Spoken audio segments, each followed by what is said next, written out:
Look who we are live with. None other than House Minority Leader Hakeem Jeffries from Brooklyn, New York.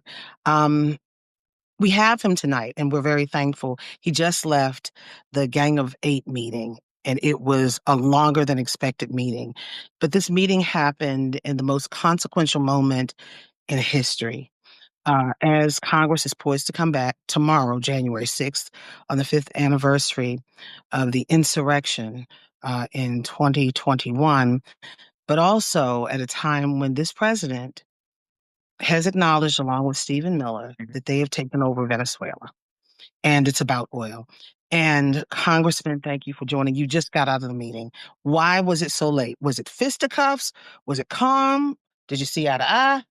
What? Well, it definitely was an intense meeting, and we pressed the administration on the rationale to explain the attack that took place, as well as what is their plan to actually ensure that the situation in Venezuela doesn't descend into chaos like we've seen in other countries, including most recently Iraq and Afghanistan.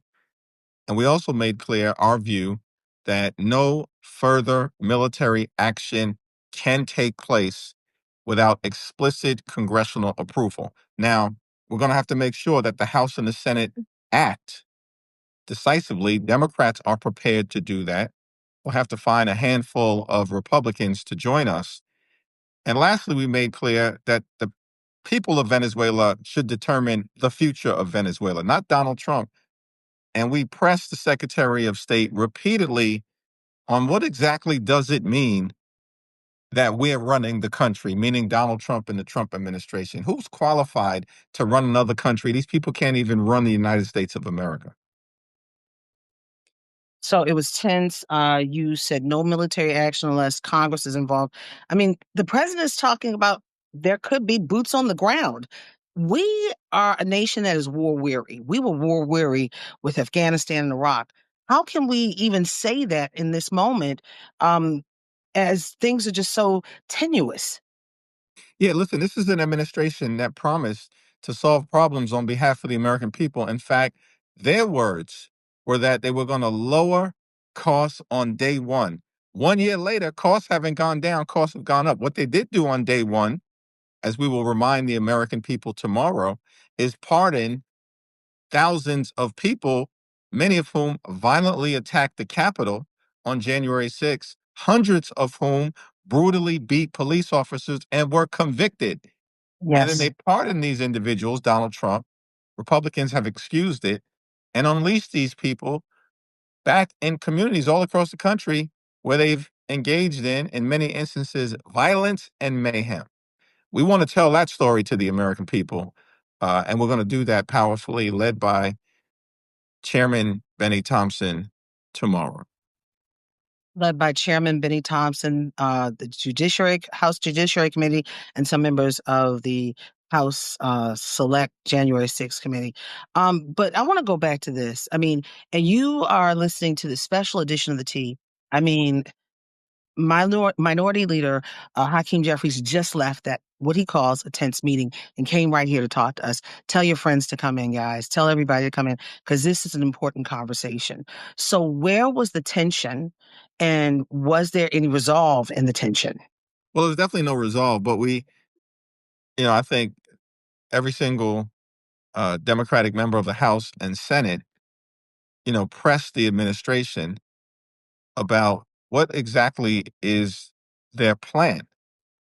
Like, and is this about narcotics, which is what they claim? But Yeah. this wasn't a law enforcement operation, it was a military operation.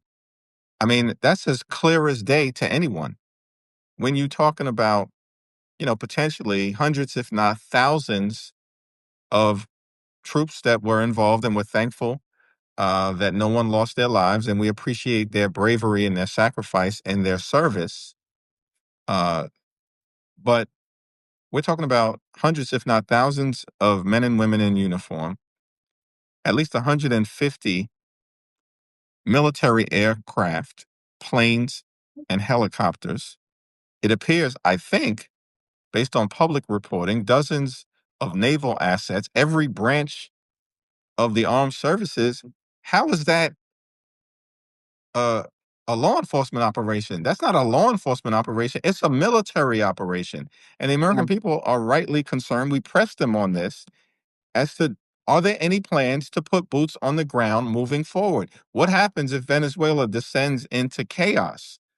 You break it, you own it. Do we now believe, meaning the Trump administration, that it's America's responsibility, our taxpayer dollars, and our men and women have to sacrifice so that they can extract, meaning the Trump administration, Venezuelan oil, so that their buddies can profit? Nobody's trying to see any of that.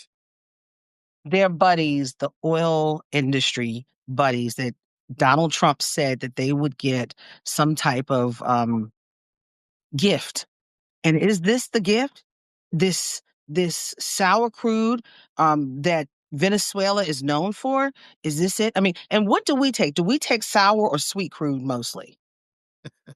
Well, listen, here's the thing. From an oil standpoint, Mhm. right? I mean, the US energy needs, the problem that we have is that Donald Trump and the Republicans attacked the clean energy economy in their one big ugly bill. They've basically decimated the ability to create and generate wind and solar power, which, by the way, is cheaper energy for the American people.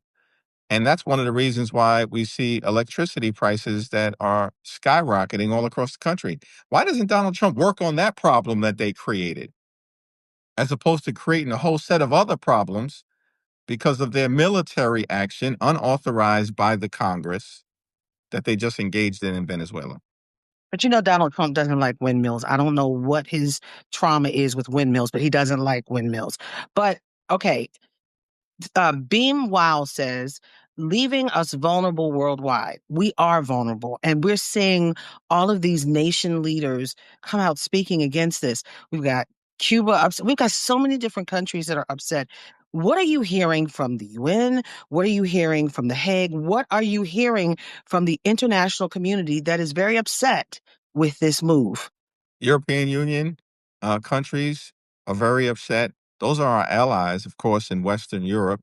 And our allies, the largest countries in the Western Hemisphere, led by Mexico, our ally and our neighbor to the south, Brazil and Colombia, the two largest countries in South America, all three of those countries have condemned this action.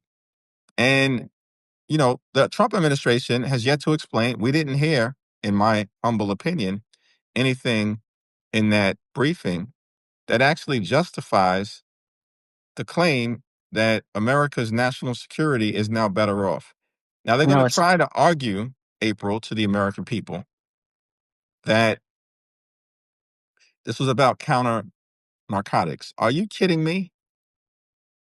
I mean, I want everybody to remember the name Juan Orlando Hernandez. That is the former president of Honduras, who Donald Trump pardoned. He's one of the largest narco traffickers in the world.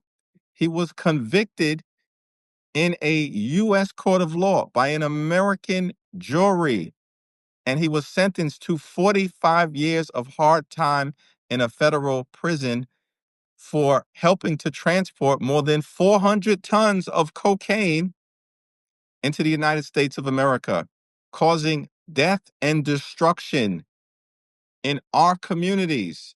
well, And Donald Trump pardoned him a few weeks ago. How a dare few they weeks try to ago. lecture us?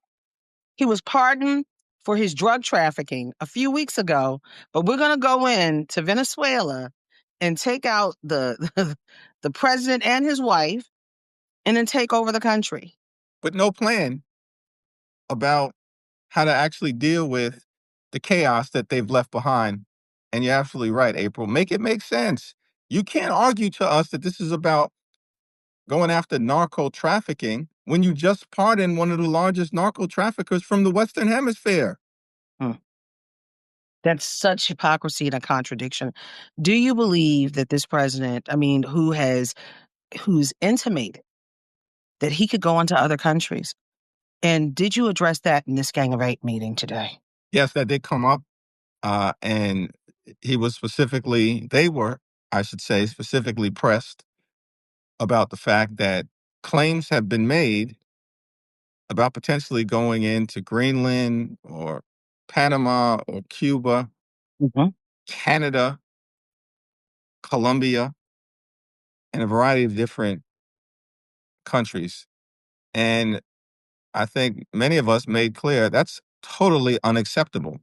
We are not Yeah. the policemen of the world. There's nowhere that I see that in the United States Constitution. And the era of colonialism is over a Mm, long time ago, and we're not going to let Donald Trump bring it back. mm.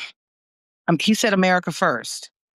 He said America first. He had hollered, "We're doing America first," but it seems like like you say, we're going into places, into international spaces that we're taking over for oil, not drugs.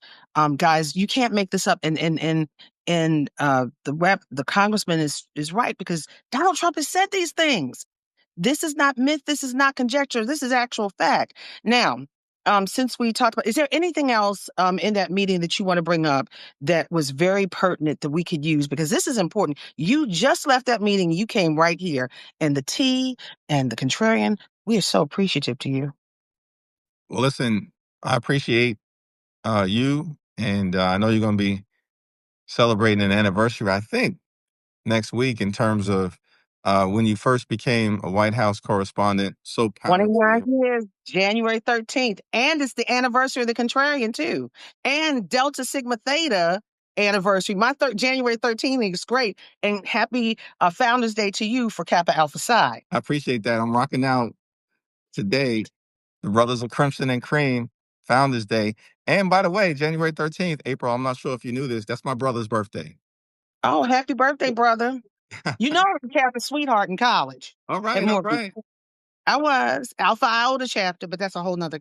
Yeah. Anyway, moving on. But what else came out of that meeting, real quick, before we go into the next piece? Well, listen, there were more questions than answers as far as I'm concerned. We're going to continue to press the administration. They'll be back before the Congress in a few days.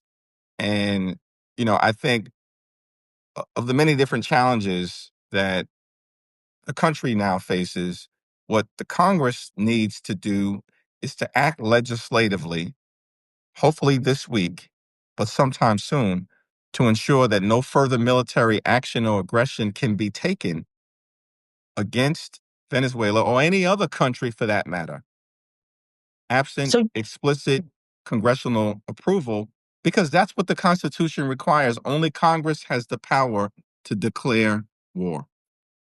So in this short period of time that we have, it's gone by so fast, but really fast.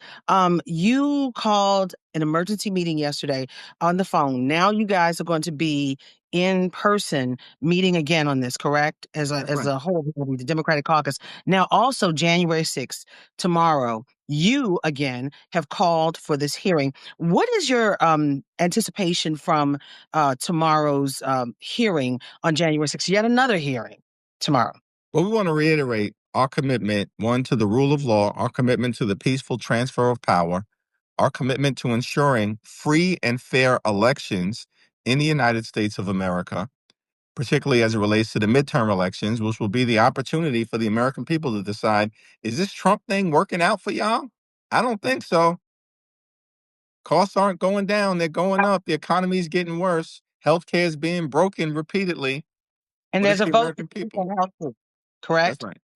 All right, there's a vote this week to extend the subsidies for 2 years. And lastly, two things, January 30th, that is potentially another government shutdown. And then also, people have been bombarding me after I did the story yesterday about this emergency meeting that you called. They were like, "What about the Epstein files? What about the Epstein files?" I had to say that because people are wondering, is that off the agenda? No, not at all. Listen, we have the responsibility to manage multiple things at the same period of time. So we're going to Mhm. deal with the Venezuelan crisis.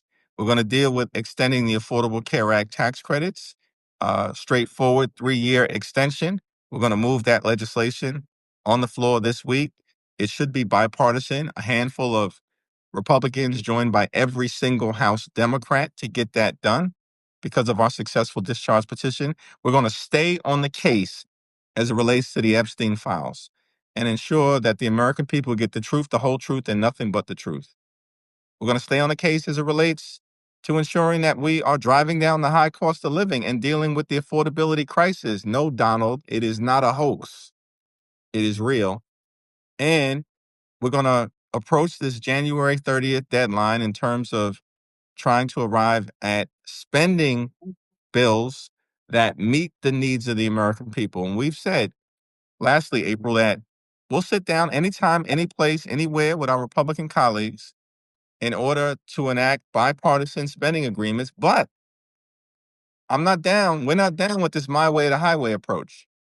It needs to be authentically bipartisan because it authentically makes life better for the American people, as opposed to subsidizing the lifestyles of the rich and shameless, which is what was done in Donald Trump and the Republican one big ugly bill, which is why every single Democrat opposed it. We ain't down with any of that.